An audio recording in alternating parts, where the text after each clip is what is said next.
Welcome back. आप देख रहे हैं कंज्यूमर अड्डा और आज हम कह रहे हैं घर में भी पहनो मास्क, क्योंकि भारत सरकार की तरफ से अब ये एक नया आदेश तो नहीं कहेंगे, लेकिन उन्होंने सबसे एक तरह की गुजारिश की है वीके पॉल साहब ने, जो कि कोविड टास्क फोर्स के सदस्य, कि अगर आप घर के अंदर भी मास्क पहन के रहते हैं तो आप प्रोटेक्शन को 100% तक कर सकते हैं। घर के सभी सदस्य अगर मास्क पहन लेते हैं और एक दूसरे से एक ठीक दूरी बनाते हैं तो कोविड के फैलने को बहुत हद तक रोक पाएंगे, क्योंकि इस वक्त इन्फेक्शन का पता किसी को नहीं चल पा रहा है। बहुत सारे लोग असिम्प्टोमेटिक और रिपोर्ट्स आने में लग रहा है लंबा वक्त। तो चलिए इस चर्चा को आगे बढ़ाते हैं।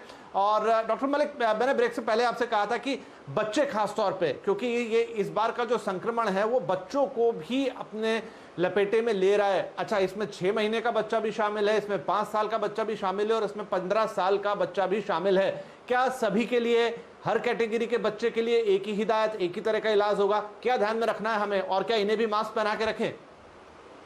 देखिए, बच्चों के बारे में एज ए पीडियाट्रिशियन मैं बता दूं, अभी 1 हफ्ता पहले ही मैंने 3 महीने का और 4 महीने बच्चे को डायग्नोज किया है कोविड से। और कोविड क्या नखर 30 दिन के बच्चे में भी कोविड हो सकता है। और जो ये नई वेव आई है, ये डेफिनेटली बच्चों को ज्यादा इन्फेक्ट कर रही है एज कम्पेयर टू पुरानी वेव के। अगर आंकड़ों की बात करें तो 4 अप्रैल तक ही हमारे देश में 1 लाख बच्चे जो है वो ग्रसित हो गए थे, लगभग 80,000 से 1 लाख के करीब। तो ये वेव जो है ये बच्चों के अंदर थोड़ी आ रही है। ये तो नंबर 1 हो गया। नंबर 2 ये है कि बच्चों में हमें 2-3 चीजों का ध्यान रखना है। बच्चों के सिम्टम बड़ों के हिसाब से थोड़े डिफरेंट है।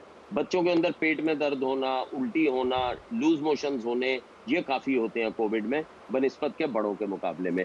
दूसरी चीज ये भी है, बच्चों के अंदर एक खास बीमारी होती है जो कि बड़ों में नहीं होती, जिसे हम MSIS कहते हैं, जो कि कोविड से लिंक्ड है, जिसको मल्टी सिस्टम इन्फ्लेमेटरी सिंड्रोम कहते हैं। आपकी चैनल के माध्यम से मैं सारे डॉक्टर्स को भी सेंसिटाइज करना चाहूंगा।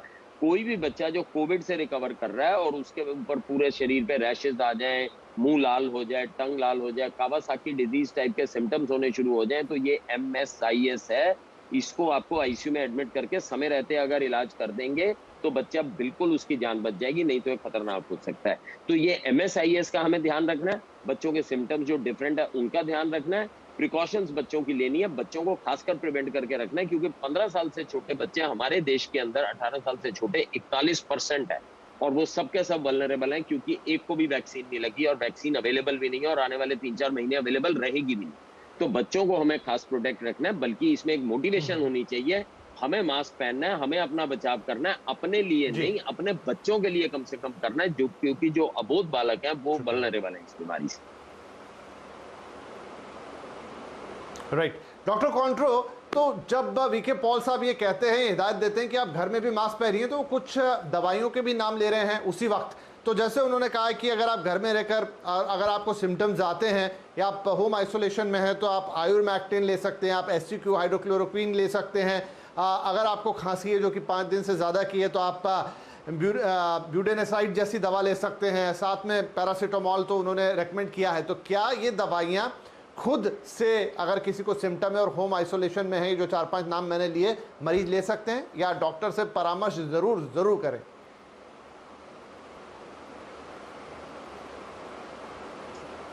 जो माइल्ड केसेस होते हैं जिनको हम होम आइसोलेशन के लिए बोलते हैं, अभी स्थिति ऐसी है कि सारे डॉक्टर जो हैं कोविड पेशेंट्स की जो क्वांटिटी है वो इतनी ज्यादा है कि सब लोग उनको देखने में भी समय लगता है, आपको PPE पहनने में समय लगता है, निकालने में समय लगता है।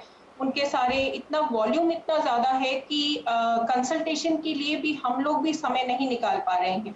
तो ये जरूर मैं रिटेरेट करना चाहूंगी और इस पे बहुत स्ट्रेस देना चाहूंगी कि यदि कोई पेशेंट जो है वो माइल्ड टाइप ऑफ सिम्टम्स से घर में आइसोलेटेड है तो वो सिम्टोमेटिक ट्रीटमेंट ले, यानी कि जो उनका सिम्टम है उसके अकॉर्डिंगली वो अपनी जो है ओवर द काउंटर मेडिकेशन जैसे होती है, जैसे बुखार के लिए पैरासीटामोल, खांसी के लिए कुछ कफ सिरप्स होती हैं, और इन एडिशन ये जो जिंकोविट और विटामिन C की गोली आती है वो तो सबको ही पता है, वो सब पहले से ही शुरू कर देते हैं। तो ये चीजें जो हैं वो अगर उनकी रिपोर्ट पॉजिटिव भी आती है और सारे लक्षण डिजीज के हैं तो ये दवाइयां वो ले सकते हैं। रहा सवाल आइवरमेक्टिन का, तो यदि आपकी रिपोर्ट पॉजिटिव है और आप अपने डॉक्टर से नहीं संपर्क कर पा रहे हैं किसी भी वजह से, तो 12 mg की गोली जो है वो हर रोज खाने के बाद, सुबह के खाने के बाद आप 5 दिन के लिए ले सकते हैं। ये माइल्ड केसेस के लिए जो हमारा नया प्रोटोकॉल आया है उसमें इंक्लूड किया गया है। ये क्यों इंक्लूड किया गया है? क्योंकि कुछ ऐसी स्टडीज थी जिनमें बताया गया कि इसमें जो वायरल लोड है, यानी कि वायरस डिवाइड करके जितनी कॉपीज बनाता है, तो ये कॉपीज को कम करता है। ये कुछ स्टडीज में ही देखा गया है, ऐसा कोई रोबस्ट डेटा नहीं है।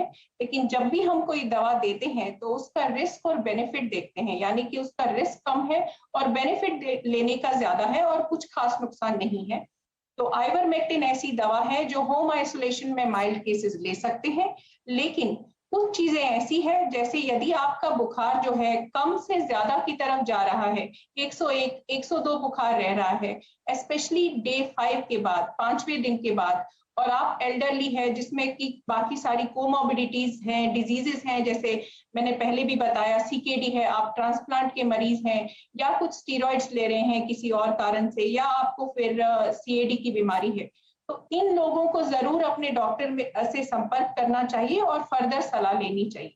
स्टीरॉइड्स जो है वो घर के मरीज जो आइसोलेशन में है उनके लिए नहीं है, और जिनको माइल्ड डिजीज होती है और खांसी होती है उसके लिए हम ओरल स्टीरॉइड्स नहीं रेकमेंड करते हैं, बल्कि इनमें ये ज्यादा डेट्रीमेंटल होती है या फिर नुकसानदेह होती है।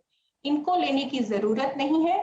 लेकिन अगर आपका सांस फूल रहा है और ऑक्सीजन लेवल्स कम होती है तो कोशिश करें अपने डॉक्टर के संपर्क में आए और ये चीजें लें। एक इनहेलेशनल स्टीरॉइड जिसका नाम ब्यूटिसिनॉइड है, यानी कि ये हम इनहेलर के रूप में इनहेल करते हैं, या फिर नेबुलाइजर जो देते हैं, जो हमने देखा है सीओपीडी जैसी बीमारी या अस्थमा की बीमारी में यूज होता है, ये माइल्ड केसेस में यूज किया जा सकता है।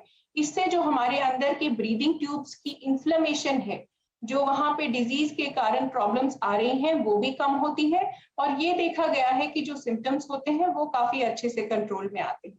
तो ये कुछ दवाएं हैं जो होम आइसोलेशन में लोग ले सकते हैं। अभी आपने हमें काफी बहुत अच्छी information they the I think basic दवाइयों पर। क्योंकि मेरा समय समाप्त हो गया इसलिए मुझे यहाँ पर आपको रोकना पड़ रहा है, बीच में क्षमा चाहूंगा, लेकिन जो बेसिक दवाइयाँ हैं आपने बहुत अच्छी तरह बता दी है कि कौन सी दवाई घर पे ली जा सकती है, किस पे आपको डॉक्टर से सलाह लेनी है, और अगर कोई अंडरलाइन कंडीशन है तो आपको किस तरीके से उसमें दवाओं का प्रयोग करना है। तो कुल मिलाकर घर में भी मास्क अगर आप पहन पाएं, थोड़ी दिक्कत होगी, थोड़ा सफोकेशन महसूस करेगा, लेकिन देखिए ये एक टफ टाइम है, ये वॉर लाइक सिचुएशन है। वॉर में आपके लिए कोई आसान चीज नहीं होती, आप फ्रंट पे खड़े होते हैं, जैसी जरूरत पड़ती है आपको वैसे रिएक्ट करना पड़ता है। तो वैसा ही मानिए, ये वक्त बीत जाएगा, थोड़ी सी देखभाल लेकिन अगर आप कर लेंगे तो आप अपने चारों तरफ जो खबरें देख रहे हैं, जो तस्वीरें देख रहे हैं, उसे घटने से रोक पाएंगे, खुद के साथ भी और अपने परिवार और आसपास के साथ भी। हमारी शुभकामनाएं आपके साथ है। स्वस्थ रहिए, सारे प्रोटोकॉल्स का पालन कीजिए। आप दोनों ही डॉक्टर्स का इस कार्यक्रम में शामिल होने के लिए बहुत शुक्रिया। नमस्कार।